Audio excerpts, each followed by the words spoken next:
Hello there everyone, welcome back to another episode of DML. So, I was breeding together the eel plus a leaf dragon and we got the breeding time for the Redflower dragon. But because I have such a high level of VIP, this could be the Redflower or the Elixir dragon. So, without further ado, let's take a look at what our luck gave us today.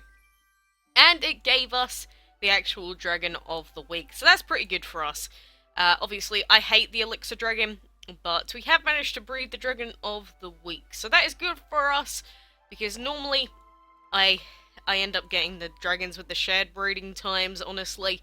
Like, I'll normally tend to get the shared breeding time dragons like 4 times before I get the normal one.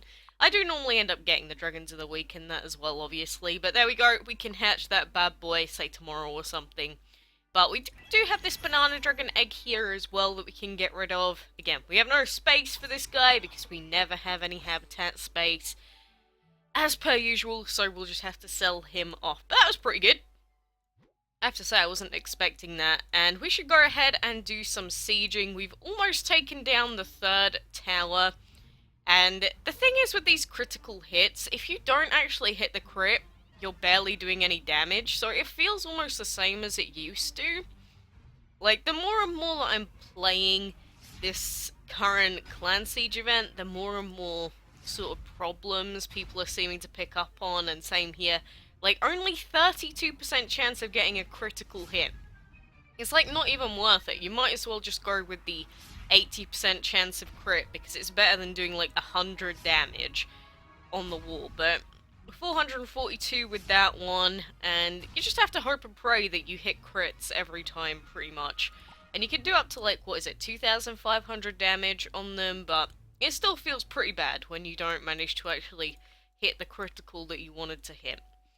But we should probably do some of these quests as well. Collecting food, we are super close to leveling up our Hazmat Dragon, so leveling him up is a major priority for us as well today. So we'll claim this. I don't really want to do that. We can do side quest battles. Side quest battles super good for us.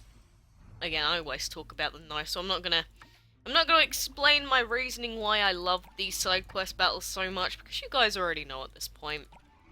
But let's do all of these. Again, auto battle tickets used on heroic mode, then we'll go back to the normal fights, and then we will just do those with our regular fighters. But, you know, 1,000,000 gold per fight just for skipping it, and then we get 100,000 food. Makes me very happy girl at the end of the day. And we have 35 tickets, so we're definitely not short on resources or anything like that. So let's go ahead and do some of these blue map fights now then. So we'll get Sani in, we'll get Andy in, and then let's go. So we can one-shot everything as per usual.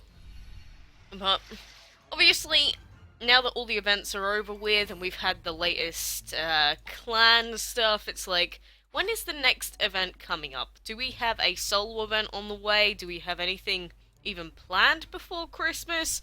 I'm going to assume that the answer to that question is yes, because normally that's what ends up happening, but, you know, anything can happen, and I'm just going to check that this is actually recording. Looks like it is. It's just, for anyone that's ever tried to record games before, have you ever had it where you've tried to record for like 2 hours, and then you realise that either the screen hasn't popped up properly, or something's gone wrong during the recording session? That's the thing that keeps me awake at night. That's the sort of thing that gives me nightmares. Like 100%. Like, there's nothing worse than, say, playing through a game that you really wanted to record and then it ends up, like, screwing up or corrupts or something like that. That is, like, the biggest feels bad man moment of my life. And it's happened more times than I'd like to admit. Especially with some of the non-PC games that I used to play. Jesus! Using capture cards and stuff like that can be really glitchy and buggy sometimes. Oh, it's horrible. But, you know, at the same time, I also try and keep this game, like, in the highest quality possible, because obviously my PC is, like, so powerful. And that's the thing that I see a lot of people do when they start trying to make videos. They end up where they really want to record a game, but they don't realize that they don't even have the hardware that's capable of doing that. So they'll end up uploading a video that's literally 10 frames per second, and it's like, this is unwatchable. Like, I know you might want to share your gaming experiences with people, but you have to have, like, a minimum. And I'd say it's like 30 FPS is like the minimum value, really, that you should have for games in this day and age. So, I don't know why I've suddenly gone on this tangent, by the way, but you know, if you are interested in like making gaming videos, make sure your frames are up to par, because if they're not, no one's gonna want to watch it. Like, do you ever see YouTube videos or gaming videos where there's literally 10 frames per second and it's like really, I don't know, chuggy? No one watches that. That's because the people that you normally watch make sure that that doesn't happen. So, I'm just gonna say that rule number one, if you ever want to get into this sort of thing, is make sure that you at least have the hardware capable of recording. Because so many people said, Quacks, Quacks, come look at my channel and sub to me. And then it'll be like recorded on a camcorder, and then it'll have like a watermark in the top right hand corner, and then you won't even be able to hear anything because the person's like tried to record their voice but it hasn't actually worked. Oh my god, you have no idea how often that happens. But you know, I'm someone that's always around for, like, if you want me to take a look at your channel or your videos, whatever, I can do that for you. But don't ask for my my true sort of view on it unless you are willing for me to say potentially this was bad, you know? Because I feel like, especially with kids, it's really, really difficult to give criticism, because especially if they've like put a whole 20 minutes worth of work in. That's a lot of time for like some kids. That feels like a lot of hard work sometimes. So I'm like desperate. I've been desperate for years to find someone else that wants to do DML content or other game content or whatever, but every time I find someone that, like, it's like unwatchable. And you know, I don't know why I went off on that tangent, but I think that's just something that, you know, I got reminded of today. It did happen kind of yesterday, so that's probably why, but, you know,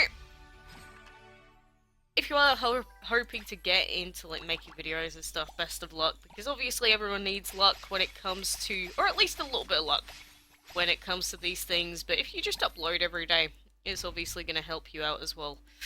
But how much food do we actually have for this guy? Do we have enough? Oh, yes! Yes! Congratulations, your dragons are well fed enough to reach another level with this temple. So we can upgrade our plant temple. 5 million, that's like nothing. So that's going to be 13 hours. So, only temple we have left now is the Shadow Temple. So realistically, we should probably level up a Shadow and... Shadow? What level is our Wind Temple? We need 2 more Wind Dragons. So Shadow and Wind Dragon. What kind of dragon do we have? We have this guy. Shadow, Wind, and Water. That would be perfect, actually, because he has the extra element as well, in case we ever want to use a water legendary or something. So we'll keep leveling him up as much as we possibly can. He gets level 24 off of this. That's good. So now we'll keep leveling up our Frostbite Dragon, and when we do that, we'll be able to upgrade Andy, finally, above level 70. And the reason I'm choosing the Wind Temple is because I feel like the Hermes is a little bit more useful than our Lantern Dragon is. So, realistically, we'll level up Andy, then we'll level up our Hermes Dragon to level 70 as well, and then, I don't know, we may end up replacing our Lantern Dragon even eventually, because he is good. But the more and more I think about it, I'm like, do I really need the light element in, like, a final team? I might even prefer something like the plushie, in all honesty. But, no, that's what happens. I'm gonna end up, like, questioning my team every single day I play this game, knowing me. It's just gonna end up happening. But, anyway, for now, guys, I'm gonna leave it there. So, super random tangent I went on, but, no. When do I ever not do that, to be honest? But good luck with breeding the Dragon of the Week and the Dragon of the Month. You've still got plenty of time to try and breed the stash, so don't panic too much quite yet. But I'll be back soon enough with some more DML. So until next time, I will see you then.